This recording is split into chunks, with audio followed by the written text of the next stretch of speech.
ఈ టాపిక్ కి ఇంకో నేమ్ కూడా ఉంది. ఇక్కడ మనం ఏమనుకున్నాం, రిమూవ్ టు అన్నాం. అయితే దీన్ని ఇంకో రకంగా కూడా అడగచ్చు. Use so that not, so that కాదు ఇక్కడ, సో దట్ నాట్ అని అనవచ్చు. లేదా ఇంకో సందర్భంలో చేంజ్ ఇంటూ కాంపౌండ్ సెంటెన్స్ అని కూడా అడగవచ్చు. చేంజ్ ఇంటూ కాంపౌండ్ సెంటెన్స్ అని అడగవచ్చు. ఎలా అడిగినా కూడా మనకు వచ్చేటువంటి ఆన్సర్ మాత్రం ఒకటి.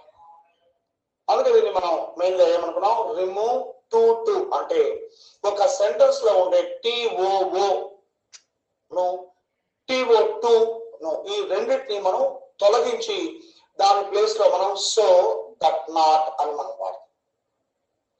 అంటే ఇప్పుడు మనం ఏమి రిమూవ్ టు అంటే సో దట్ నాట్ మనం యూజ్ చేస్తే, అంటే టు ను తీసివేసి సో దట్ నాట్ ను వాడితే ఆటోమేటిక్ గా ఆ సెంటెన్స్ దేంట్లోకి వెళ్ళిపోతుంది, కాంపౌండ్ సెంటెన్స్ లైక్ వెళ్ళిపోతుంది. నేను చెప్పేటప్పుడు చాలా జాగ్రత్తగా అబ్జర్వ్ చేస్తే మీకు ఈజీగానే మీరు క్యాచ్ చేయొచ్చు. ఇప్పుడు మనం ఏం చేయబోతున్నాం అంటే టు అనే దాన్ని తొలగిస్తూ ఉన్నాం. ఫస్ట్ టిఓ2, ఆ తర్వాత టిఓ2,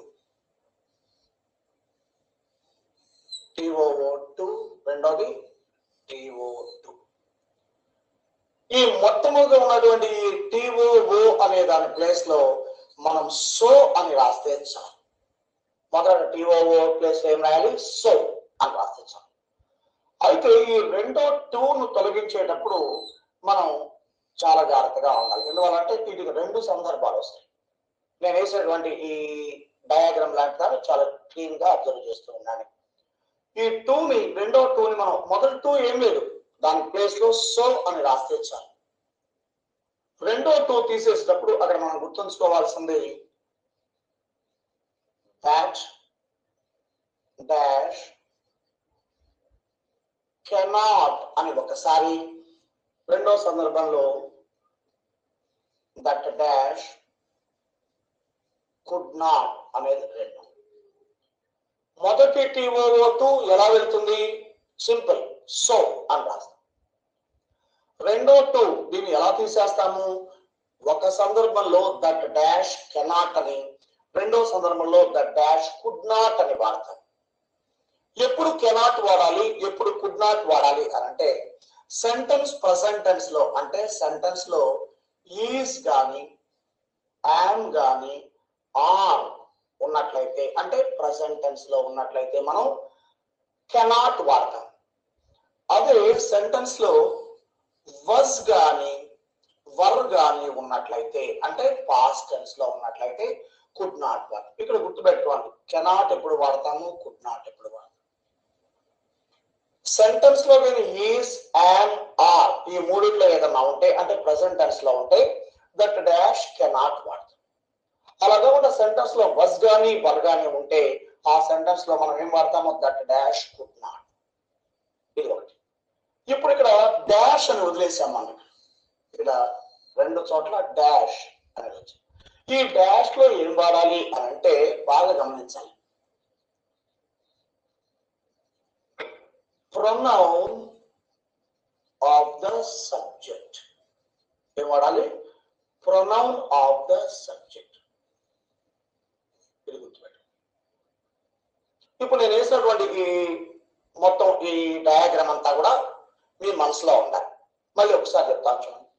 క్వశ్చన్ ఏంటి మనకు, రిమూవ్ టు అంటే ను తొలగించండి. లేదా ఇంకో రకంగా అడగచ్చు, యూజ్ సో దట్ నాట్ అలా. అందుకే మనం ఇక్కడ ఏం చేసాము, మొదటి టిఓఓ2 ప్లేస్ లో సో రాసాము. రెండో ను తొలగిస్తున్నప్పుడు that dash cannot, that dash could not. నాతో పాటు మీరు అనాలి, that dash cannot, that dash could not.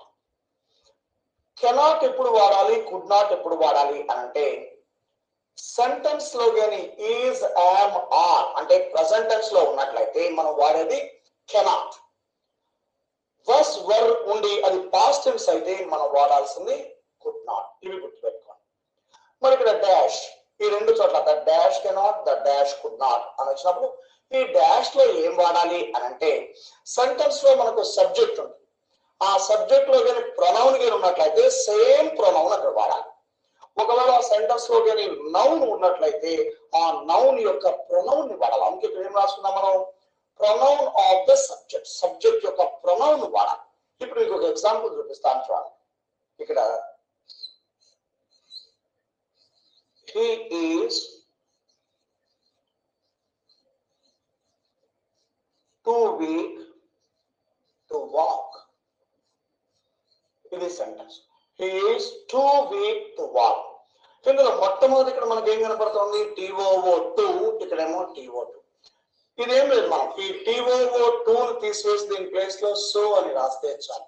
అంటే ఇవేం మార్చగలం మనం. అప్పుడు ఎలా వస్తుంది, he is so మళ్ళీ వీక్ యాజ్ టీస్ గా రాస్తాం. రైట్, ఇంతవరకు అర్థమైంది మీకు. ఈ మొదటి TOO దగ్గర మనం ఏం చేయం, దాన్ని తీసి సో రాస్తాం. అందుకే ఇక్కడ అది రాస్తాం. హీకి హీ పెట్టాం, ఈస్ కీస్ పెట్టాం, TOO సో రాసాం, వీక్ బదులు వీక్ రాసాం. ఇక్కడ రెండో టూ తీసేసేయాలి. తీసేటప్పుడు ఒకసారి గుర్తుపెట్టుకోవాలి, ఏం రాయాలి ఇక్కడ, దట్ డాష్ కెనాట్ కానీ దట్ డాష్ కుడ్ నాట్ కానీ వాడాలి.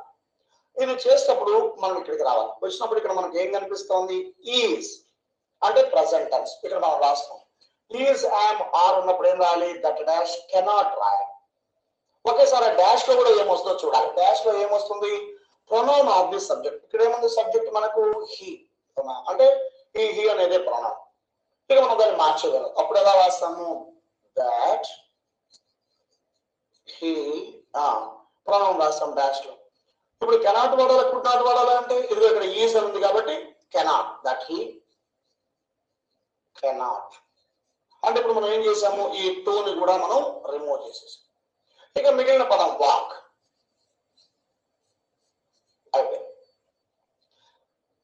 ఇప్పుడు మనం ఏం చేసాము, టూ అనే దాన్ని రిమూవ్ చేసాము.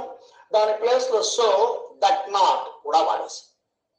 అంటే ఆటోమేటిక్ గా ఏమైపోయింది ఇక్కడ, ఇది ఈ దట్ అనేటువంటి దాని దగ్గర ఏం తీసుకుంటే దట్ కు ముందు ఒక సెంటెన్స్, దట్ తర్వాత ఇంకొక ఫుల్ సెంటెన్స్ ఏర్పడతాయి. అంటే రెండు మెయిన్ క్లాజులతో ఉంది కాబట్టి దీన్ని కాంపౌండ్ సెంటెన్స్ అని కూడా పిలుస్తాం మనం. ఉదాహరణ చూస్తే హీ సో వీక్, అతను చాలా బలహీనంగా ఉన్నాడు. హీ కెనాట్ వాక్, అతను నడవలేడు. ఎందుకు నడవలేడు అంటే ఇది దాని ఆన్సర్, ఇది దాని ఆన్సర్. హీ సో వీక్, అతను చాలా బలహీనంగా ఉన్నాడు, అందువలన అతను నడవలేడు, అది కావచ్చు. అంటే ఇదేమో రిజల్ట్.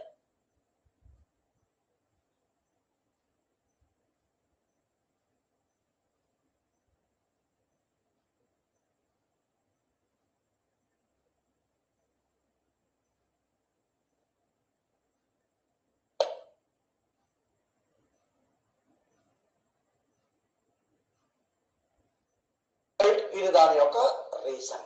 అందుకే ఈ సెంటెన్స్ ఏమని పిలుస్తున్నాం మనం, కాంపౌండ్ సెంటెన్స్ అని పిలుస్తున్నాం.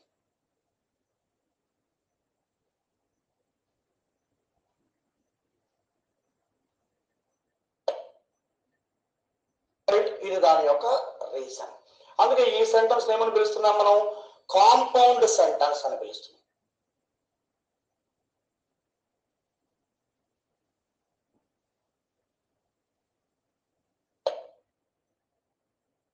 ఇది దాని యొక్క రీజన్. అందుకే